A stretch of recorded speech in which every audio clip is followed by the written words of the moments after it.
शुभ सकाळ दर्शक बंधु ମୁଁ ପ୍ରକାଶ ଚନ୍ଦ୍ର ରାଉତ ଆମ ଗାଁ ବ୍ଲଗ ଚ୍ୟାନେଲକୁ ଆପଣଙ୍କୁ ସ୍ୱାଗତ ଜଣାଉଛି। ଆସନ୍ତୁ ଦେଖିବା ଆମ ଗାଁ।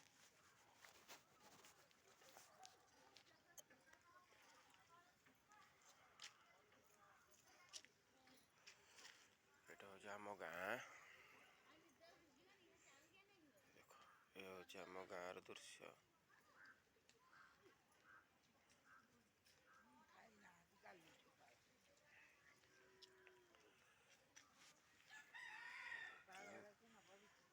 ଗାଁ ଗଣ୍ଡାର ଦୃଶ୍ୟ ସେ ଆମ କ୍ଲବର, ସେଇଠି ଆମ ଠାକୁରାଣୀ। ମୁଁ ଆପଣଙ୍କୁ ଧୀରେ ଧୀରେ ଦିନ ଆସିବ ଦେଖେଇବି। ଦିନ ଥିଲା ଏଇ କୂଅରୁ ସମସ୍ତେ ପାଣି ଖାଉଥିଲେ, କିନ୍ତୁ ବୋରିଂ ଆସିବା ଦିନଠୁ ଏ କୂଅକୁ ଆଉ ପଚାରିଲେନି। ଚାଲନ୍ତୁ ଦେଖିବା ଗାଁରେ କିପରି ଧାନ ବସା ହେଉଛି। ଧାନ ବସା ହେଉଛି ଏଠି ଆମ ଆଡ଼େ ଏପରି ଧାନ ବସା ହେଉଛି। ଦେଖନ୍ତୁ ଗୋଟେ ବୁଢ଼ୀ ମାଉସୀ କିପରି ଗାଈ ଗୋରୁ ପାଇଁ ପାଳ ଆଣୁଛି। ଆଇ କେତେବେଳେ ଉଠିଲୁଣି? ହଁ, କେତେବେଳେ ଉଠିକିନା ଧାନ ବସେଇଛୁ? ସୁମାଇ, କେତେବେଳେ ଉଠିକି ଧାନ ବସେଇଛୁ? ନା, ମୋର କରୁଛି। ତୁ କେତେବେଳେ ଉଠେଇଲୁଣି? କେତେ କଡ଼େଇ ବସେଇଲୁଣି? ଦି କଡ଼େଇ ବସେଇଛୁ ନା? ଏରା ସବୁ ଧାନ ବସେଇଛି ବୁଢ଼ୀ ରାତି ଗୋଟା କରୁ ଆସିକିନା।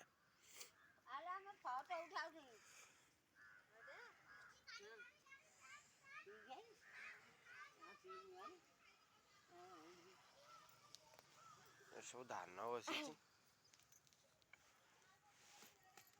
ଶୀତ ଦିନ ଧାନ ଚୁଲି ପାଖରେ ବସିବାର ମଜା ନିଆରା।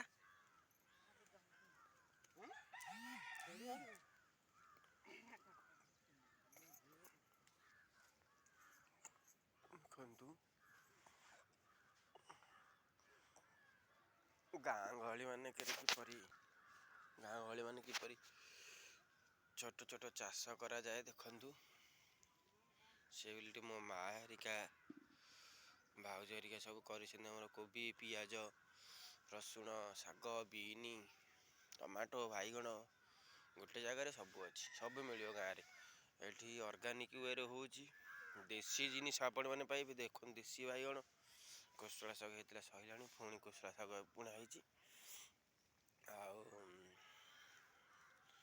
ଧଣିଆ ଫଣିଆ ସବୁ ପାଇବେ। ଦେଖନ୍ତୁ କୋବି, ଫୁଲକୋବି, ଏରା ଏ ବନ୍ଧାକୁ ବାନ୍ଧିଲାଣି।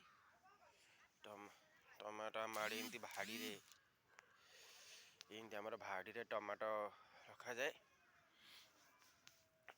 ଇଏ ହେଲା, ଦେଖନ୍ତୁ ଦେଶୀ ଧଣିଆ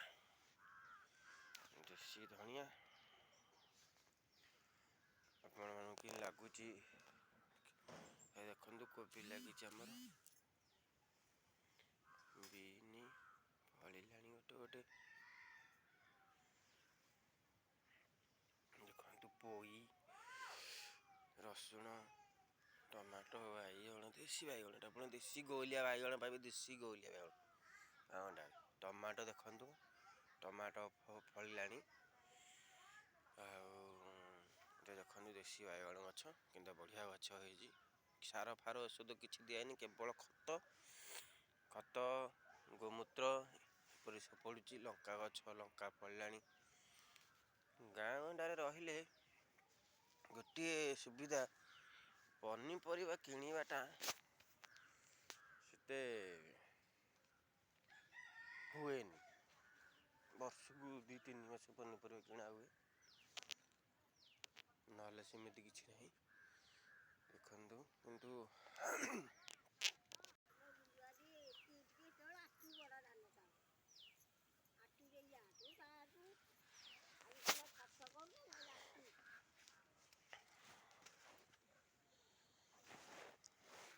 ସେତେବେଳେ ଆଟୁରେ ହୁଏ।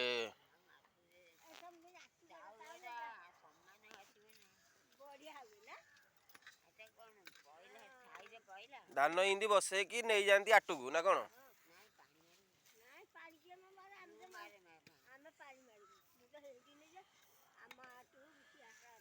ଏଟା କେତେ ଦିନରେ ପାଗିଯିବ?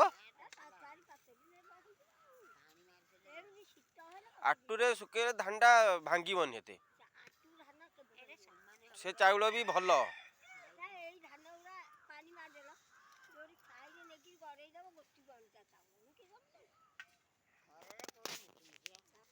ଦର୍ଶକମାନେ ଶୁଣିଲେ କିପରି ଗାଁ ଗଣ୍ଡା ମାନେ ବୁଢ଼ୀ ମାଉସୀ ମାନେ କିପରି ଧାନ ଆଗରୁ ଆଟୁରେ ବସଉଥିଲେ। ଶୀତ ବର୍ତ୍ତମାନ ଟିକେ ନିଦ ନଥିଲା, ଏବେ ହେଇଯାଇଛି। ଗାଈ ଗୋରୁ ଟିକେ ଥରିଗଲେଣି। ପିଲାମାନେ ସବୁ ଟିଉସନ୍ ବାହାରିଲେଣି ଧୀରେ ଧୀରେ। ଚାଲନ୍ତୁ ଦେଖିବା।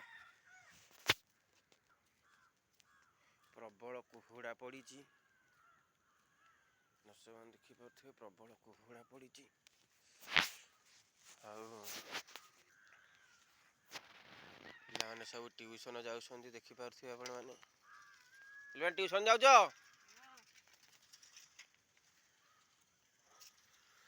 ଆମ ଗାଁର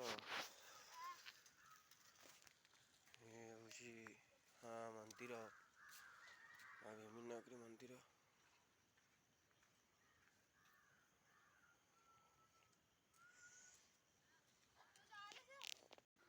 ଚାଲନ୍ତୁ ହେଉଛି ଆମ ମା ଭୀମନାଗିରି ମନ୍ଦିର, ସୀତାରାମଙ୍କ ମନ୍ଦିର ଅଛି। ଇଏ ହେଉଛି ଆମ ଗାଁ ଭୂଇଁପୁରର। ବନ୍ଧୁଗଣ, ଆମ ଗାଁରେ ଗୋଟିଏ ସମସ୍ୟା ଆସିଗଲା, ଆମ ଗାଁର ଜଳର ସମସ୍ୟା।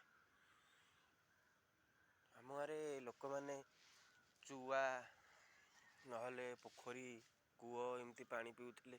ଖରାଦିନ ହେଲେ ପାଣି ପୁରା ସମସ୍ୟା। ଦେଖନ୍ତୁ ଶୀତଦିନ ବର୍ତ୍ତମାନ ଏଠି ଗୋଟିଏ ସୋଲାର ପମ୍ପ ଲାଗିଛି। ଏଇଟା ସୋଲାରଟି ପାଣି ଦେଉନି, ହେ ବୋରୱେଲଠାରୁ ପାଣି ଆସୁଛି। ସେତେ ପାଣି ଏଠାରେ ଅବଶ୍ୟ ହେଉନାହିଁ, କିନ୍ତୁ ଗାଁର ମିନିମମ୍ 300-400 ପରିବାର ଏଇଠୁ ପାଣି ନେଇକି ଭାଗ ବାଣ୍ଟିକି ହାଣ୍ଡିଏ ଏବଂ ଗରାଟେ ପାଣି ନେଇକି ପିଅନ୍ତି। ଗାଁର ଏବେ ଗୋଟେ ବୋରିଂ କରାହେଇଛି ସେଠି, କିନ୍ତୁ ସେ ବୋରିଂର ପାଣି କେହି ପିଇ ନାହାନ୍ତି। ଆଉ କେତେ ଦିନ ଗଲେ ବୋଧେ ଖରା ହେଲେ ଏଠାରୁ ପାଣି ନହେଲେ ପିଆ ପିଇ କରିବେ। ସରକାର ବହୁତ ଆସିଲେଣି ଗଲେଣି, ମନ୍ତ୍ରୀ MLA ବହୁତ ଆସିଲେଣି, ଏଇ ପୀଠକୁ ଆସିକି ଗଲେଣି, କିନ୍ତୁ ପାଣିର ସମସ୍ୟା କେହି ଦୂର କରିପାରିଲେନି। ଏଟା ଗୋଟେ ସୋଲାରଟା ବହୁତ କଷ୍ଟରେ ଆମେ ଜବରଦସ୍ତି ଆଣିକି ଆମ ଗାଁ ସରପଞ୍ଚ ଜଣେ ଥିଲାବେଳେ ଆମେ ଆଣି ଏଠି ବସେଇଛୁ। ଏଇ ବି ଖରାପ ଅବସ୍ଥାରେ ପଡ଼ିଥିଲା, ଆମେ ତାକୁ ରିପାରିଂ କରି ଚଲାଉଛୁ। ଏଇଟାରୁ ଆମ ଗାଁ ଲୋକମାନେ ପାଣି ପିଆ ପିଇ କରୁଛନ୍ତି। କିନ୍ତୁ ପାଣିର ସମସ୍ୟା ଆମ ଗାଁରେ ପ୍ରବଳ। ଆଉ ଦର୍ଶକ ବନ୍ଧୁ, ମୁଁ ଆପଣମାନଙ୍କୁ ଅନୁରୋଧ କରୁଛି, ଆପଣମାନେ ମୁଁ ତ ଛୋଟିଆ ଭିଡ଼ିଓ ଆଜି ଆରମ୍ଭ କରୁଛି, ଦୟାକରି ମୋ ଚ୍ୟାନେଲଟାକୁ ଟିକେ ଆମ ଗାଁ ବ୍ଲଗ୍ ଚ୍ୟାନେଲକୁ ସବସ୍କ୍ରାଇବ୍ କରିବେ, ଲାଇକ୍ କରିବେ, ଟିକେ ସେୟାର କରିବେ। ଆଉ ଏପରି କଲେ ମୁଁ ଉତ୍ସାହିତ ହେଇ ଆହୁରି ନୂଆ ନୂଆ ଆମ ଗାଁର ଅନ୍ୟ ଗାଁର ଗାଉଁଳି ଭିଡ଼ିଓ ସବୁ ଆପଣମାନଙ୍କୁ ଗାଁରେ କିପରି ଚାଲିଛି, ଗାଁର ଚାଲିଚଳନ, ଗାଁର ପ୍ରଥା କିପରି ସବୁ ଆଜି ପର୍ଯ୍ୟନ୍ତ ଜୀବିତ ଅଛି। ସହରୀ ସଭ୍ୟତା ପଶିବା ପରେ ବି ଗାଁରେ କିପରି ଭାଇଚାରା ଅଛି, କିପରି ଗାଁରେ ସମସ୍ତେ ମିଳିମିଶି ଚଳନ୍ତି, ସେ ଜିନିଷ ସବୁ ଗାଁର ପର୍ବପର୍ବାଣି ସବୁ ମୁଁ ଆପଣମାନଙ୍କୁ ଦେଖେଇବି। ଦୟାକରି ମୋ ଚ୍ୟାନେଲଟିକୁ ସବସ୍କ୍ରାଇବ୍ ଏବଂ ଲାଇକ୍, କମେଣ୍ଟ, ସେୟାର କରନ୍ତୁ। ରହୁଛି। ଜୟ ସୀତାରାମ, ଜୟ ଜଗନ୍ନାଥ।